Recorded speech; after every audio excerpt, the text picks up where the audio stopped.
delay again.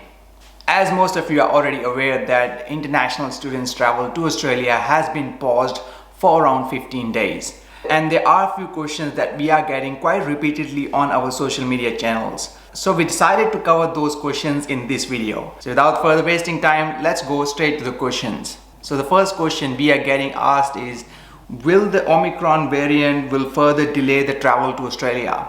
Now, to be honest, the answer to this question is very complicated, and I'm pretty sure no one knows the exact answer to this question. As you know, that Australian government has decided to pause this international student and other temporary visa holders travel. So the government explanation is that we have taken this step in order to understand better about this new variant. And by the looks of the news we are getting in regards to this variant, it seems like it's a milder sort of variant. But there is still an official update that needs to be made by WHO. And once WHO make those announcements in regards to what sort of threats this new variant poses, it is expected that the government will make announcements accordingly. So to make it really easy to understand, if it doesn't pose much of a threat, it is quite possible that the borders will reopen as planned on 15th of December. But if it does pose a serious threat to the health of the people, then we'll have to wait for the government's action, whether they will increase the quarantine requirements or they will further extend these travel restrictions. There is a National Cabinet meeting that's happening on 10th of December, which we are expecting to get some updates on regarding the border opening. And we'll make sure that we'll keep you posted with that. We are really hoping that this variant is not too dangerous and everything goes as per the plan from 15th of December. As always, fingers crossed for that. The second question we get quite often is, can I enter Australia on 15th of December if everything goes as per the plan? So a lot of students were sending us this question whether they can arrive on 15th of December or should they arrive after 15th. So official update came on Department of Home Affairs website, which said that fully vaccinated Australian citizens, permanent residents, and from 15th December eligible visa holders can travel to and from Australia without needing to apply for a travel exemption. Which means that if you are landing on 15th of December in Australia, it should be perfectly fine. So even if you are catching a flight on 13th or 14th, because some flights obviously takes longer time to reach Australia, so if we are landing in Australia on 15th, then you should be good to go. So you don't need to reschedule your flights as long as you're arriving on 15th. So if your schedule says you're arriving on 14th of December, then obviously you'll need to reschedule those flights. So the next commonly asked question by students were, will there be any quarantine requirement for students? Since the arrival of Omicron variant, government has put some quarantine requirement for each state and territory. There were no such quarantine requirements for New South Wales, Victoria and ACT before the arrival of this Omicron variant. But all these three states and territories have also introduced a quarantine requirements for the travelers. So there are 72 hours of quarantine requirements for these states and territories at the moment. So it is quite possible that you will need to do quarantine when you arrive in Australia. Whether it will be 72 hours, 7 days or 14 days, we'll have to wait for an official announcement on that. But at the moment, there is a minimum requirement that you are expected to do at least 72 hours of a self-isolation if you are landing in New South Wales, Australian Capital Territory or Victoria.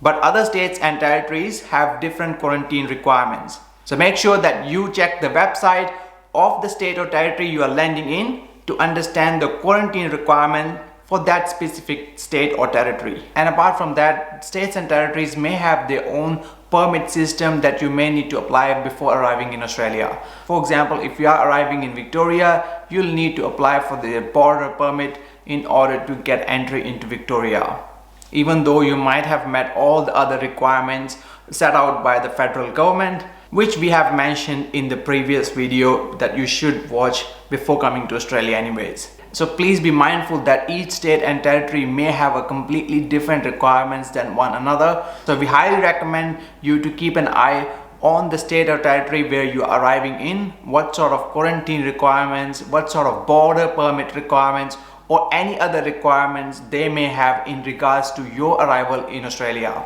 And the thing is, with this new Omicron variant, the things changes so fast that there could be some other requirement that they may introduce, or they may even relax some of those requirements as well. Next question we get quite often is where to quarantine. Now in some states and territories like New South Wales, Victoria and ACT, you can do self-isolation at home. So basically you can arrive in these 3 states and territories and you can do isolation at your own accommodation or your own student accommodation.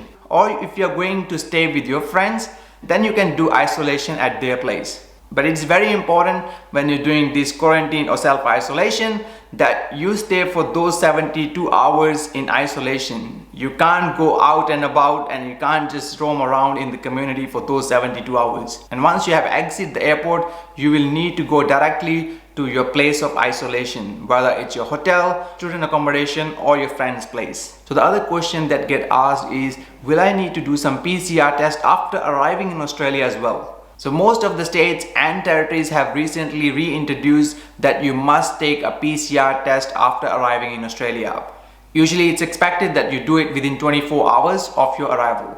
So the question usually get asked by students is, where will I get tested? So what you will need to do is you go on internet and find the nearest location of a testing clinic. And you can easily find this information on your state government's website. Whichever state or territory you are landing in, the government already have a website set up for finding these clinics. So you'll need to find that clinic and then you go and visit that clinic and get yourself tested. So the last question we are going to cover and get asked quite often is, can I travel from one state to the other? And as you know, this new variant is making things complicated as it is. And the restrictions between states and territories are very complicated to explain and understand.